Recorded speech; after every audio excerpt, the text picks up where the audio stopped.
I should have turned back at the Chilkoot Pass. I really should have. But when you've already walked 1,500 miles and you can see the summit right there, carved into that wall of ice, you don't turn back. You can't. Not when gold is waiting on the other side. My name was William Haskell. People called me Bill. In the spring of 1897, I was a farm boy from Michigan who'd never seen a mountain in my life. By winter, I was starving in a frozen tent in the Yukon, my gums bleeding, my teeth loose in my mouth, wondering if I'd ever see home again. This is the story of how the Klondike Gold Rush nearly killed me. And if you want to hear more true stories like this one, stories of ordinary people who lived through extraordinary times, hit that subscribe button right now. Because what I'm about to tell you, I wrote down in my diary as it happened. Every word of it is true. It started in July 1897, when the steamship Portland docked in Seattle carrying 2 tons of Klondike gold. 2 tons. The newspapers went crazy. Men were walking off that ship with fortunes stuffed in suitcases and leather pouches. I remember reading the headline in the Seattle Post-Intelligencer. Gold, gold, gold. 68 rich men on the steamer Portland. I was 23 years old, working my father's farm, earning maybe $1 a day when the work was good. The papers said a man could pick up gold nuggets the size of walnuts right off the creek beds in the Klondike. They told fortunes were being made overnight. They said any man with strong legs and a strong back could strike it rich. I believed them. God help me. I believed every word. By August, I'd sold everything I owned and bought passage on a steamship to Skagway, Alaska. I packed what the Canadian government required. 1 ton of supplies. 1 full ton. Flour, bacon, beans, dried fruit, a tent, blankets, tools, a stove, rope, and nails. Everything a man would need to survive a year in the Yukon.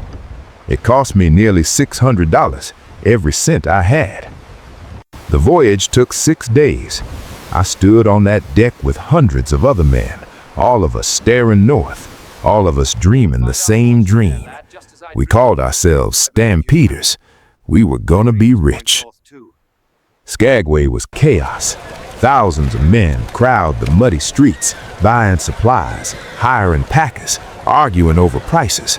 Tents everywhere, the smell of unwashed bodies and wood smoke.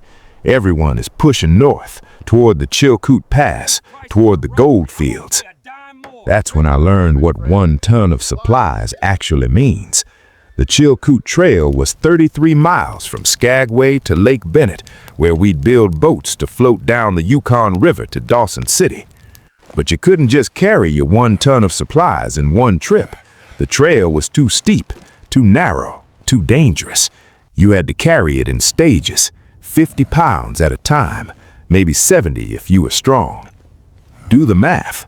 1 ton is 2,000 pounds. At 50 pounds per trip, that's 40 trips, 40 times up that mountain and back down again just to move your supplies from one camp to the next. And there were multiple camps, multiple stages. I made my first carry in September. The trail started in the trees, muddy and root-tangled. My pack dug into my shoulders. My boots were already falling apart. After 2 miles, I thought my back would break. But I kept walking because everyone else kept walking, and you didn't want to be the man who quit. The real nightmare was the Chilkoot Pass itself, the summit. We called it the Golden Stairs, but there was nothing golden about it. 1,500 steps carved into a 45-degree wall of ice and snow. In my diary, I wrote, "The Chilkoot is not a mountain pass, it is a ladder to hell." You climbed in a single file line, hundreds of men, one behind the other, each carrying their 50 or 70 pounds, each taking 1 step, then another, then another. If you stopped, you broke the line. If you fell, you could knock down a dozen men below you. So you didn't stop, you didn't fall, you just climbed. My legs burned, my lungs screamed for air. The thin air at that altitude made every breath feel like drowning. Ice coated my beard. My hands were so cold I couldn't feel my fingers. But I climbed. One step, another step, another. It took me 4 hours to reach the summit. 4 hours for 3/4 of a mile. At the top, I dropped my pack and collapsed in the snow. Around me, other men were doing the same. Some were crying, some were vomiting. One man near me was praying. Then I stood up and walked back down to get another load, because I had 39 more trips to make. I spent 6 weeks on the Chilkoot, 6 weeks carrying loads up that ice staircase, sleeping in a tent that barely kept out the wind, eating bacon and beans cooked over a smoky fire. In my diary from October 5th, I wrote, "Made 3 carries today, hands blistered and bleeding. Saw a man fall from the summit, don't know if he lived." The weather turned in late October. Snow came in heavy, wet sheets. The temperature dropped to 20 below zero. Men started dying. Avalanches swept down the pass without warning, burying anyone in their path. On one day alone, I counted 7 bodies being carried down the trail on makeshift sledges. I kept climbing. What else could I do? I'd spent everything to get there. I couldn't go home with nothing. By November, I finally had all my supplies at Lake Bennett. Now came the next challenge, building a boat. I'd never built a boat in my life, but neither had most of the men there. We cut down trees with hand saws, stripped the bark, and shaped the planks with axes. My boat was crude, ugly, and leaked from every seam, but it floated, barely. In my letter home, dated November 20th, I wrote to my mother, "I am alive and well, though thinner than you'd recognize. The Chilkoot nearly broke me, but I made it. Dawson City is just 600 miles downriver. They say the creeks there are still producing gold. I will write again when I strike it rich." I never struck it rich. We launched our boats in early spring when the ice broke. The Yukon River was wild with snowmelt, fast and freezing. We navigated rapids that flipped boats and drowned men. We portaged around waterfalls. We rowed until our hands bled. It took 3 weeks to reach Dawson City. When I finally arrived in late May 1898, the town was overflowing. 30,000 stampeders, all looking for the same thing. And the claims? The good claims, the ones that actually had gold, they'd all been staked a year earlier. Every creek, every hillside, every promising piece of ground was already taken. I was too late. We were all too late. I spent the next 4 months working as a laborer, cutting wood, hauling water, doing anything for a few dollars. I slept in a tent that was hot as an oven in summer and frozen solid in winter. The food ran out. Supplies couldn't come up river fast enough to feed 30,000 men. The price of flour went to $60 a sack. Eggs cost $1 each when you can find them. By September, I was sick. My gums were bleeding. My teeth were loose in my mouth. I knew what it was. We all knew. Scurvy, the disease of starvation, of bodies breaking down from the inside. In my diary from September 12th, I wrote, "I am dying, slowly but surely. There is no fresh food, no vegetables, no fruit, just flour and beans and rancid bacon. Men are dying every week. I think I will be next." I wasn't next. A supply boat arrived in late September with potatoes and canned tomatoes. I ate until I was sick, then ate more.